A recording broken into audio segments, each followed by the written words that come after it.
जय Bhim India news में मैं पूनम काले आपका स्वागत करती हूँ। आइए नजर डालते हैं आज की कुछ खास खबरों पे। चक्र प्रवर्तन दिवस की पूर्व संध्या पर पीपल्स रिपब्लिकन पार्टी का राष्ट्रीय सम्मेलन और धम्म क्रांति भूमि नागपुर में भीम सैनिकों की 42वीं राष्ट्रव्यापी सभा मंगलवार 4 अक्टूबर 2022 को पार्टी के राष्ट्रीय अध्यक्ष लॉन्ग मार्च प्रणेता सांसद प्राध्यापक जोगेंद्र कवाड़े इनकी अध्यक्षता में होगा। पार्टी के राष्ट्रीय कार्याध्यक्ष जयदीप कवाड़े, पार्टी के राष्ट्रीय उपाध्यक्ष दलित मित्र गोपालराव आटोटे गुरुजी के हाथों सम्मेलन का उद्घाटन होगा। लक्ष्मी मंगल कार्यालय रहाटे कॉलोनी चौक धंतोली नागपुर सम्मेलन स्थल का नाम शहीद इंद्र मेघवाल रखा गया है। इस सभा में विभिन्न राज्य के पक्ष प्रमुख भी भाग लेंगे। आणि भीम सैनिकांचा देशव्यापी मेळावा नागपूर या ठिकाणी 4 ऑक्टोबर रोजी धंतोलीच्या गोरक्षणजवळ जे रहाटे कॉलनीचं जो हॉल आहे लक्ष्मी मंगल कार्यालय, ज्या अधिवेशनाच्या स्थळाला आम्ही शहीद इंद्र मेघवाल सभागृह नाव दिलेलं आहे, त्यामध्ये पक्षाचं राष्ट्रीय अधिवेशन त्या ठिकाणी संपन्न होत आहे। भीम सैनिकांचा मेळावा त्या संपन्न होत आहे। या खरं पाहिलं तर आमचा पक्षाचं राष्ट्रीय अधिवेशन तर आहेतच, पण 1980 पासून जी आमची दलित मुक्ती सेना होती त्या दलित मुक्ती सेनेच्या माध्यमातून दरवर्षी धम्मचक्र प्रवर्तन दिनाच्या पूर्वसंध्येवर भीम सैनिकांचा देशव्यापी मेळावा आम्ही संपन्न करत होतो। कोरोनाच्या लॉकडाऊन 2 वर्षाच्या कालखंडामध्ये आम्हाला भीम सैनिकांचा मेळावा आणि पक्षाचा दूर काही घेता आलं नाही, पण पक्षाच्या राष्ट्रीय अधिवेशनासोबतच भीम सैनिकांचा 42वा हा राष्ट्रीय मेळावा होत आहे आणि देशभरातून अनेक राज्यातून अनेक भीम सैनिक या मेळाव्यामध्ये सहभागी होत आहेत। यामध्ये पक्षाचे राष्ट्रीय कार्याध्यक्ष युवा नेते भाई जयदीपजी कवाड़े यांच्या प्रमुख उपस्थितीमध्ये आमच्या पक्षाचे राष्ट्रीय उपाध्यक्ष आणि ज्येष्ठ सहकारी पक्षाचे नेते दलित मित्र गोपालराव आटोटे गुरुजी हे अधिवेशनाचं उद्घाटन करणार आहेत आणि लक्ष्मी मंगल कार्यालय, ज्याला आम्ही रहाटे कॉलनीच्या बाजूला आम्ही म्हणतो, ज्या सभागृहाला आम्ही इंद्र मेघवाल या बालकाचं नाव मुद्दाम दिलेलं आहे, त्यामध्ये संध्याकाळी 5 वाजता आमच्या खुल्या अधिवेशनाला प्रारंभ होईल आणि त्यामध्ये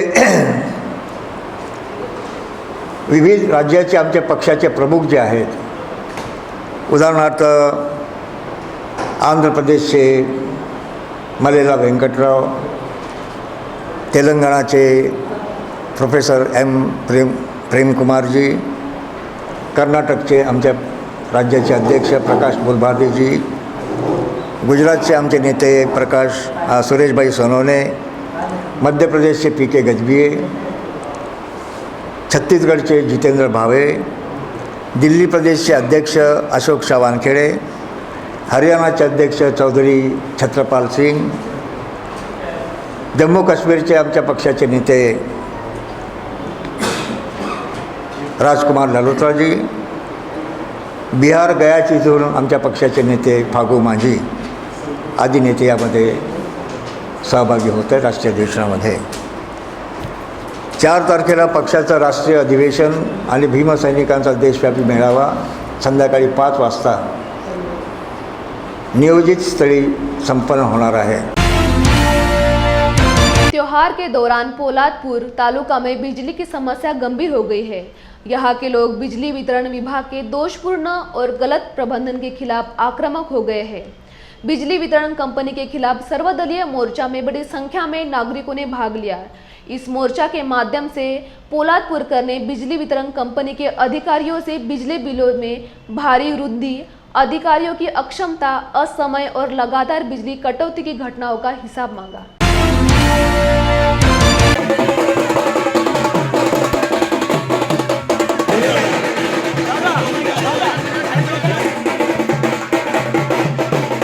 सर्वात पहिलं वाजत गाजत ते सांगतो तुम्हाला, वाजत गाजत का बँड बाजा ह्यासाठी आणला आहे की मी म्हटलं तुम्हाला, आता साहेब पण म्हटले, सगळे लोक म्हटले की ही झोपलेली यंत्रणा आहे. यांना फक्त भरमसाठ लूटमार कशी करायची हेच कळतं. पण खेड्यापाड्यातून गोरगरीब आला तक्रार घेऊन, अर्ज घेऊन, त्यावेळेला झोपेत असतात, त्यांच्याकडे उत्तर नसतं.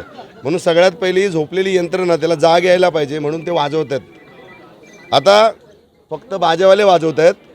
आता त्यांना वेळ दिला आहे, 5-6 महिन्यात बदल नाही झाला तर खाली बाजा पण वाजेल आणि वरती घुसून आम्ही पण वाजवू त्यांची. म्हणजे सर्वात पहिलं तर अंदाजे भरमसाठ बिल, कुणाला 10,000 5,000, घरं बंद आहेत त्यांना पण काही बिल. खेड्यापाड्यातला कोणी जरी आला बिल घेऊन तर त्यांना उलटी उत्तरं द्यायची, उद्धटपणा. आणि अनेक तालुक्यातल्या तर जास्त लोकांचं तक्रार होती की आमच्या भाषेत सांगायचं झालं तर त्या सूदला खूप माज आला आहे. हे मी नाही बोलत, लोक बोलतात. तर म्हणून म्हटलं येऊन बघूया सूद कोण आहे. आता ते भेटले तर आता त्यांनी सगळं आम्हाला, हे बघा सगळं दिलं आहे त्यांनी. आमच्या मागण्या ज्या होत्या 3-4 महिन्यात पूर्ण करतो. तर त्यांना आम्ही सांगितले की तोपर्यंत अगोदर ज्या चुका केल्यात त्या इथून पुढं करू नका. नवीन मीटर किंवा प्रीपेड मीटर जोपर्यंत तुमची बसत नाहीत तोपर्यंत साधारण नॉर्मल बिल द्या. जास्त बिल दिलं तर कोणी बिल भरणार नाही. आणि जर तुम्ही परत जास्त बिल दिलं आणि लोकांनी भरलं नाही आणि कोणाच्या घरी जर मीटर कापायला गेलात तर परत येताना कसं यायचं, काय यायचं, तर त्यांची काळजी त्यांनी घ्यावी. म्हणून तुम्हाला मी म्हटलं, दिवसातून 10 वेळा जाणारी लाईट, पहिले आठवड्यातून एकदा जायची शुक्रवारी, आता दिवसातून 10 वेळा जाणारी लाईट रीडिंग पर युनिट जो रेट आहे ग्रामीण भागाला, त्याच्या पलीकडे हे जाऊन मनाला वाटेल ते चार्ज करतायत. ते पण त्यांना सांगितलं आहे. दुसरी गोष्ट, कॉन्ट्रॅक्टर जे आहेत तालुक्यातले, यांनी काम दिलं आहे वितरणनी, त्यांना सांगितलं की हा माझ्या शेतीतनं गेलेला पोल आहे, बाजूला करा. तुम्ही माझ्या शेतातनं पोल टाकताना माझं परमिशन नाही घेतलं नाही, पण आता माझी झाडं मोठी होत आहेत, त्यांना त्रास होतो आहे, तर त्यांचे लोक बोलतात की एक पोल बाजूला करायला 30,000 रुपये. पोलादपूर तालुक्यामध्ये 70 ते 80% घरामध्ये मीटर बंद आहेत, जुनी मीटर आहेत. आणि अंदाजे रिडिंग घेऊन लोकांना भरमसाठ या ठिकाणी बिलं दिली जातात. आणि मग ते बिल भरलं नाही की ताबडतोब दुसऱ्या दिवशी लाईट कट होते. हे अनेक वेळा लोकांनी या ठिकाणी तक्रार करून MSCBला का जाग आली नाही, म्हणून आज पोलादपूर तालुक्यातील सगळी मंडळी या ठिकाणी त्यांना जाग करायसाठी आलेली. जर वेळेत त्यांनी उपचार केला नाही तर वेगळ्या प्रकारे या ठिकाणी त्यांना जागा केल्या जाईल. मी आता मला कोणीतरी विचारलं की प्रशासन या ठिकाणी काम करत असताना MSCBचा जो भोंगळ कारभार आहे, अनेक माणसं मागे आपण पाहिलं असेल तर शॉक लागून मेलीत. जी लाईटच्या खाली जी झाडं उगवतात ती कटिंग करण्याचे त्यांचं काम आहे, ते केल्या जात नाही. आणि लवकरच त्यांनी मीटर बदलून जे भरमसाठ बिलं आहेत ती कमी करून द्यावीत आणि योग्य लोकांना न्याय द्यावा. अन्यथा लोकांना याच्यापेक्षा तीव्र आंदोलन करावं लागेल. त्या लोकांनी तुम्हाला, मी 4 वेळा, आणि तुम्ही बोलता ना डायरेक्ट बोलायचं, आता डायरेक्ट बोलतोय. तुम्हाला अधिकार आहे ना आमच्या समोर याचं बिल किती कमी करताय, आकडा लिहा, सही करा, तुम्हाला आता बिल भरेल. अशी मेन मागणी होती आमच्याकडे जे फॉल्टी मीटर आहे, आपले जे फॉल्टी मीटर आहे MSCBचे, त्यांना ॲव्हरेज बिलिंग होतो आहे. त्यांची ते मेन मागणी होती की ते तुम्ही दुरुस्त चांगले मीटर तिथे बसवा आणि त्यांना ॲक्युरेट बिल जायला पाहिजे अशी त्यांची मागणी होती. तर ते आपण मान्य केलेली आहे. आमच्याकडे स्कीम पण येते आहेत. पुढील 4 ते 5 महिन्यामध्ये आपण ते मीटर बसवणार आहे, प्रीपेड मीटर. आणि वरून पण मी फॉलोअप घेतो आहे की त्याप्रमाणे की समजा आम्हाला काही फॉल्टी मीटरची उपलब्धता करून द्या, चांगले मीटरची, जेणेकरून ही जी तक्रार आहे एकदम शॉर्ट टाईममध्ये सॉल्व करता येईल. तर त्यांची ते मेन मागणी होती. बाकी इतर त्यांचे विषय होते ब्रेकडाऊनबाबत. तर ब्रेकडाऊनबाबत आम्ही आवश्यक जे कारवाई करतोच आहे. लाईन पेट्रोलिंग आणि लाईनचे जे काही फॉल्ट्स आहे ते आम्ही शॉर्ट ड्युरेशनमध्ये आम्ही करतोच आहे. बाकी त्यांची मागणी आम्हाला मान्य आम्ही ऑलरेडी केलेली होती. त्यांना लेखी पण तसं आम्ही आश्वस्त केलेलं आहे की आम्ही आता इथून पुढे मीटर बदलणार आहे आणि योग्य रीतीने आम्ही जे काही बिल आहे ते त्यांना पाठवणार आहे, जेणेकरून त्यांचा पण त्रास कमी होईल आणि आमचा पण रेव्हेन्यू वाढेल. महिला अस्पताल उद्घाटन के साथ ही माता सुरक्षित तो घर सुरक्षित अभियान की शुरुआत हुई। 26 सितंबर से 5 अक्टूबर इस दरमियान तक अभियान चलेगा। इस अभियान में गर्भवती महिलाओं की जांच की जाएगी। अगले 1 माह में स्त्री अस्पताल में सभी सुविधाएं पूरी कर ली जाएंगी और बताया गया कि इसके बाद किसी भी मरीज को अकोला औरंगाबाद भेजा नहीं जाएगा। बुल्ढाना शहर में महिला अस्पताल का उद्घाटन सांसद प्रतापराव जाधव, जिला विधायक संजय गायकवाड़, डॉक्टर भूसारी, अस्पताल के चिकित्सा अधीक्षक डॉक्टर सचिन वासेक, स्त्री रोग विशेषज्ञ डॉक्टर बिसे तथा अन्य मान्यवरों की उपस्थिति में हुआ। हां, आज दिनांक 26 रोजी माता सुरक्षित तर घर सुरक्षित या कार्यक्रमाच्या अनुषंगाने महिला रुग्णालय बुलढाणा येथे कॅम्प अरेंज केला असून आजच्याच तारखेत आज आपण इथे महिला रुग्णांसाठी आणि महिलांसाठी ओपीडी सुरू केलेली आहे आणि याच्या एखादी महिन्यानंतर पुन्हा अद्ययावत हॉस्पिटल सुरू होऊन जाईल, जसे सीझर करणे, इथे पेशंट ॲडमिट ठेवणे, हिस्टेक्टोमीचं ऑपरेशन आणि सगळे जेवढ्या इसेन्शियल गोष्टी आहेत त्या 1 महिन्यात पूर्ण करून 1 महिन्यानंतर फुल फ्लेज आपल्याला वुमन्स हॉस्पिटल चालू होईल.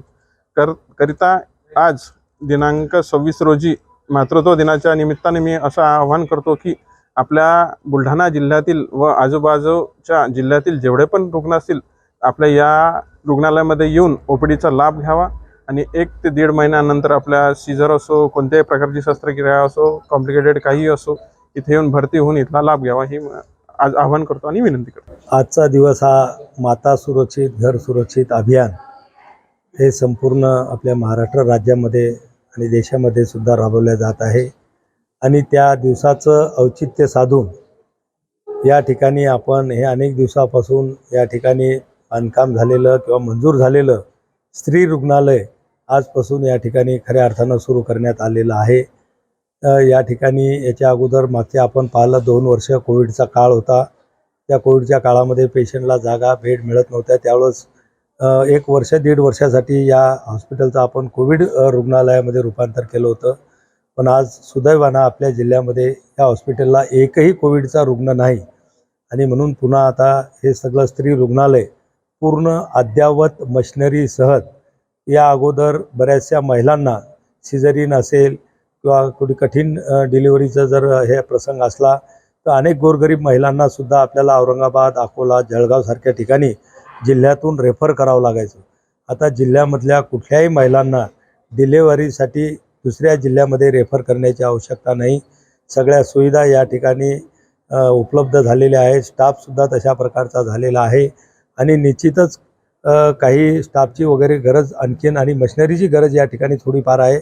90% जास्त सोयी या ठिकाणी आपण उपलब्ध केलेल्या आहेत.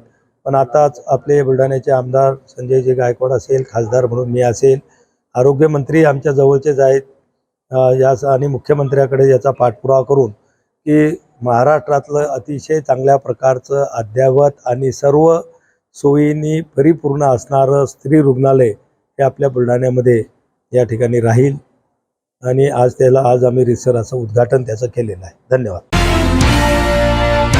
जेबीएम इंडिया न्यूज में लेते एक छोटा सा ब्रेक.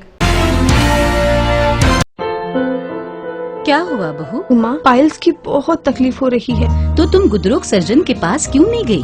देखो, जैसे हार्ट के लिए हार्ट स्पेशलिस्ट, ब्रेन के लिए ब्रेन स्पेशलिस्ट, तो पाइल्स के लिए पाइल्स स्पेशलिस्ट क्यों नहीं? स्त्री हो या पुरुष, टॉयलेट में तकलीफ केवल पाइल्स ही नहीं और भी कई प्रकार के गुदरोग तथा कैंसर भी हो सकता है.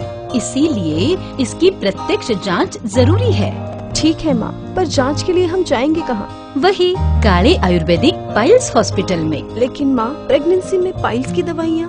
प्रेगनेंसी में आयुर्वेदिक दवाइयाँ सुरक्षित होती है. जनहित में जारी काले आयुर्वेदिक पाइल्स हॉस्पिटल, औषधि चिकित्सा तथा सर्जरी ट्रीटमेंट उपलब्ध. हमारा पता उमरेड रोड, दिघौरी बस स्टॉप के पास, नागपुर. अधिक जानकारी के लिए वेबसाइट पर जाएं kalepailshospital.com.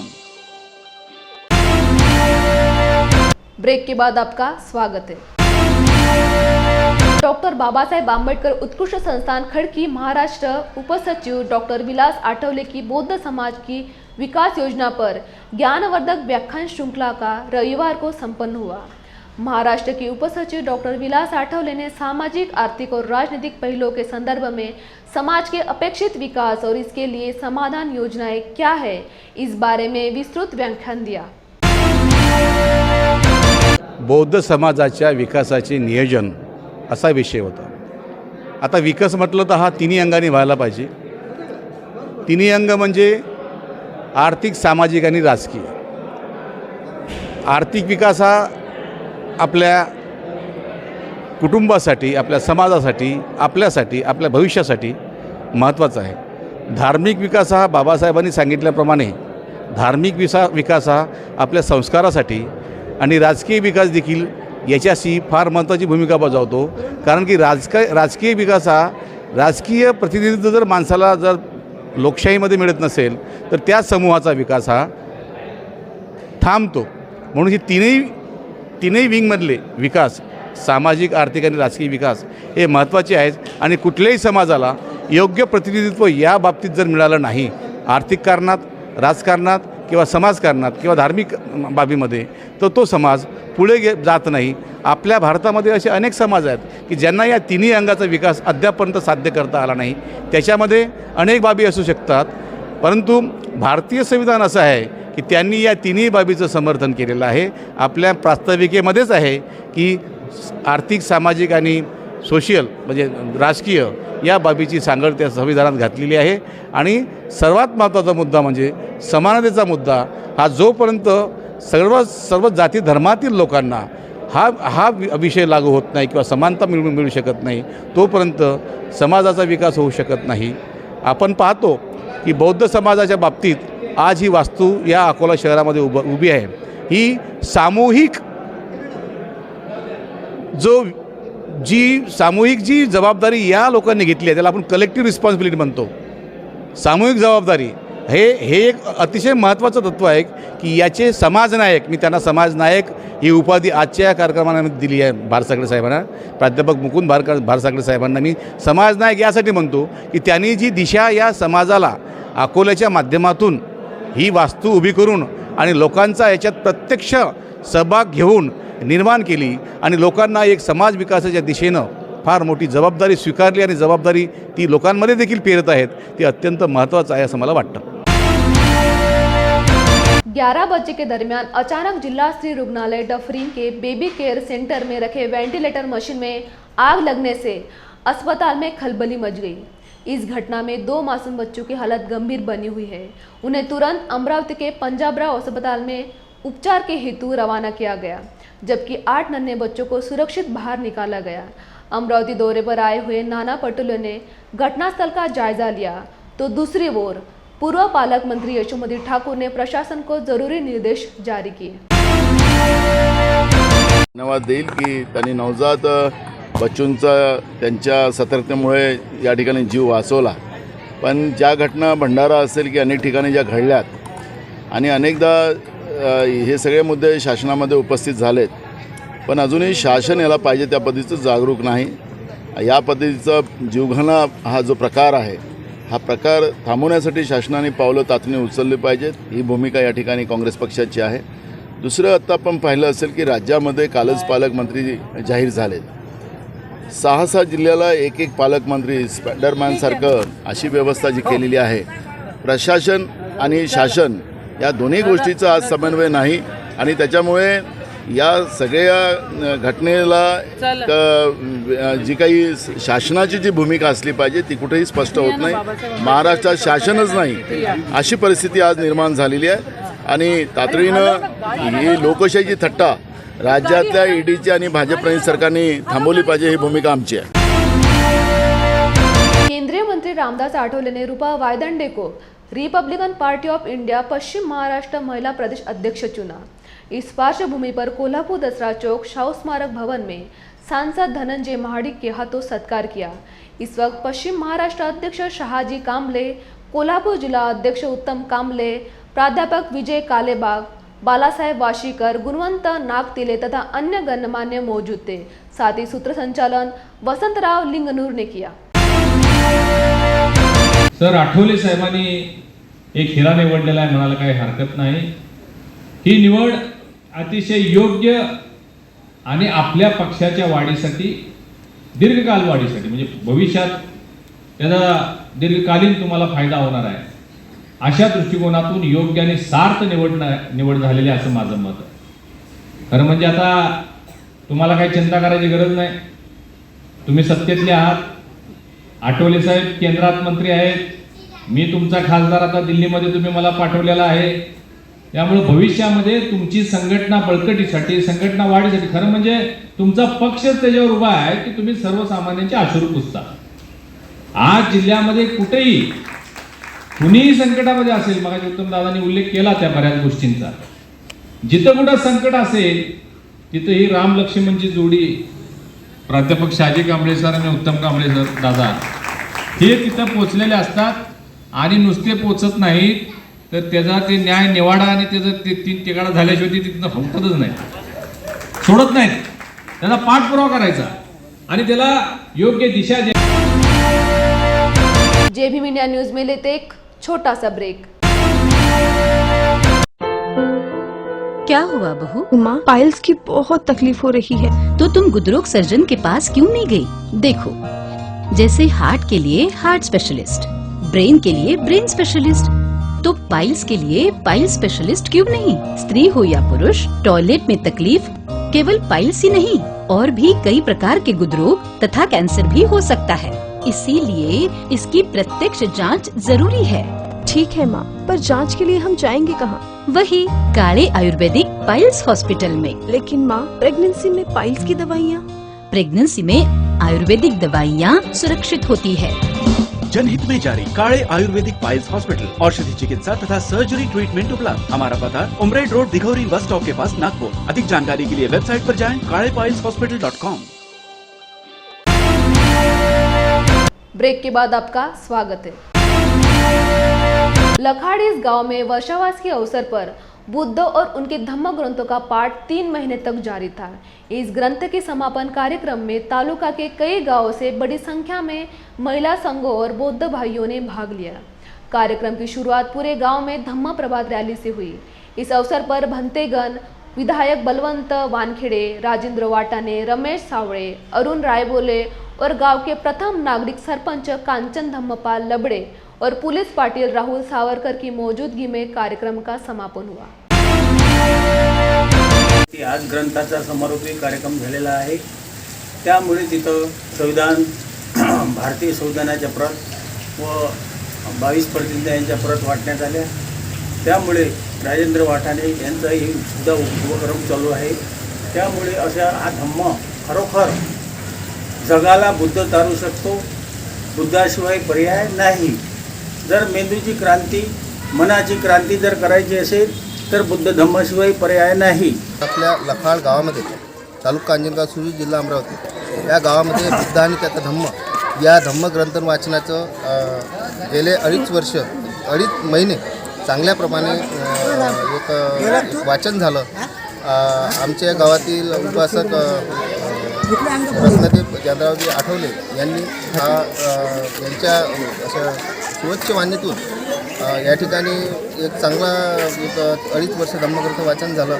अशाच प्रकारचे स्तुत्य कार्यक्रम आणि स्तुत्य हा धम्माचा गाळा प्रत्येक गावामध्ये हा चांगल्या पद्धतीने झाला पाहिजे आणि धम्म चळवळ ही गतिमान झाली पाहिजे. संभाजी ब्रिगेड की ओर से रायगढ़ किले पर दूसरा शिवराज्याभिषेक समारोह 24 सितंबर को संपन्न हुआ.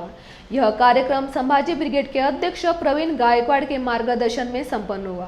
समारोह में संभाजी ब्रिगेड के केंद्रीय एवं मंडल कार्यकारिणी के सदस्य मौजूद थे. इस अवसर पर गणमान्य व्यक्तियों ने अपने ऐतिहासिक विचार प्रस्तुत किए. इस समारोह में पर्वतरुई समृद्धि भूतकर को हिरकनी पुरस्कार दिया गया और साथ ही शाहिर कवि गंगाधर सालवी, डॉक्टर वारिस अंसारी, नरवीर एडवेंचरस के रामदास कड़म्बे, अजय पाटिल और श्रीमती मोनाली नीलेश झांझुर्ने को विशेष सम्मान के रूप में सम्मानित किया गया. शिवाजी महाराजांचा दुसरा शाक्त राज्याभिषेक, त्यानिमित्ताने गेली 16 वर्ष संभाजी ब्रिगेडच्या माध्यमातून, मराठा सेवा संघाच्या माध्यमातून आम्ही रायगडावर दरवर्षी इथे येत असतो. आज ह्या सगळ्या समारंभाला 16 वर्ष पूर्ण झालेली आहे आणि ह्या शाक्त राज्याभिषेकाच्या निमित्तानं आलेल्या सर्व मावळ्यांना, तसेच महाराष्ट्रातील तमाम जनतेला आणि संभाजी ब्रिगेड, मराठा सेवा संघ व सगळ्या पक्षांच्या सगळ्या जिल्हाध्यक्ष व कार्यकर्त्यांना हार्दिक शुभेच्छा. पुणे में बार्टी के सहयोग से मराठी पत्रकार संघ महाराष्ट्र की 1 दिन की पत्रकार परिषद संपन्न हुई. इस वक्त इलेक्ट्रॉनिक्स प्रिंट मीडिया के संपादक, वार्ताहर बड़ी तादाद में मौजूद थे. मराठी पुरोगामी पत्रकार संघ or say doctor Baba Saheb Ambedkar संशोधन प्रशिक्षण संस्थान बार्टी पुणे इनके संयुक्त तत्वाधान से राज्य स्तरीय कार्यशाला संपन्न हुई. कार्यशाला का उद्घाटन बार्टी के विभाग प्रमुख डॉक्टर सत्येंद्र चौहान, खाद्य ग्रामोद्योग के सेक्रेटरी सतीश जगताप, पत्रकार संघ के संस्थापक उपाध्यक्ष भगवान पगारे तथा अन्य गणमान्य के हाथों हुआ. दिन भर के कार्यशाला में पत्रकारों पर होने वाले हमले, संरक्षण समाज के लिए योगदान, शासन की योजनाएं, इसके बारे में सत्र निहाय विचार रखे।